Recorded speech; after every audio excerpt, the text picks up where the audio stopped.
यह कहानी और इसके सभी पात्र व घटनाएं काल्पनिक हैं। किसी भी वास्तविक व्यक्ति, स्थान या वस्तु से समानता संयोग मात्र होगी। यह वीडियो 14 वर्ष और उससे अधिक आयु के दर्शकों के लिए है।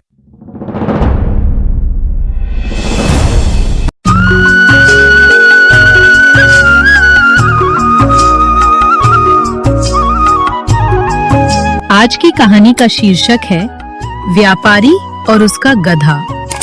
तो चलिए कहानी शुरू करते हैं। एक बार की बात है, एक छोटे से गांव में भोला नाम का एक मेहनती व्यापारी रहता था। भोला अपनी ईमानदारी और परिश्रम के लिए जाना जाता था। वह हर दिन अपना सामान बेचने के लिए बाजार जाया करता था। उसके पास रामू नाम का एक गधा था जो उसे भारी बोझ उठाने में मदद करता था। एक उजली सुबह भोला ने बाजार में नमक की बोरियां ले जाने का फैसला किया। रामू, आज जल्दी चलना है, हमें बहुत सारी नमक की बोरियां लेकर बाजार जाना है।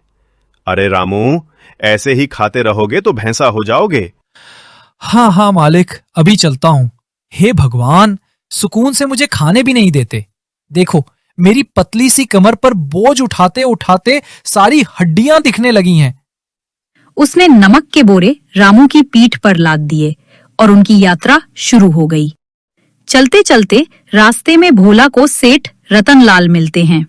अरे भोला, इतनी सुबह सुबह कहाँ जा रहे हो? सुना है बाजार में नमक के दाम बढ़ गए हैं। हाँ भोला, 4 आने की बढ़ोतरी हुई है। अच्छा, चलता हूँ, वरना बाजार देर से पहुंचूंगा। रास्ता लंबा और घुमावदार था और बीच में एक नदी भी पड़ती थी। जैसे ही वे नदी पर पहुंचे, उन्हें एक लकड़ी का पुल दिखाई दिया। पुल को देखकर रामू का सिर घूमने लगता है और वह सोचता है, इतना संकरा पुल, मेरी तो टांगे कांप रही हैं। भोला और रामू ने सावधानी से संकरे पुल पर कदम रखा, लेकिन अचानक रामू का पैर फिसल गया और वह नदी में गिर गया। नमक की बोरियां भीग गईं और पानी में घुल जाने के कारण बोरे हल्के हो गए। जब रामू नदी से बाहर निकला तो उसे बहुत हल्का महसूस हुआ। वाह, क्या तरकीब है! इससे तो मेरा बोझ हल्का हो गया। अब मैं रोज ऐसे ही करूंगा। अब फिर से पानी में गिर जाऊंगा और बोझ हल्का हो जाएगा।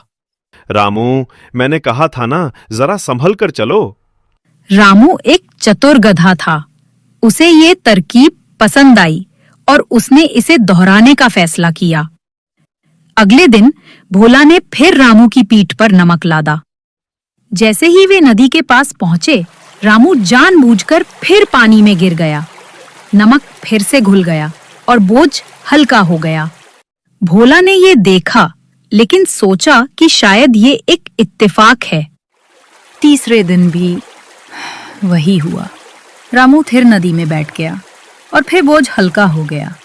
अब भोला को शक होने लगा। लगता है रामू ये जानबूझकर कर रहा है। और फिर चौथे दिन उसने रामू को सबक सिखाने का फैसला किया। अगली सुबह भोला ने एक तरकीब सोची।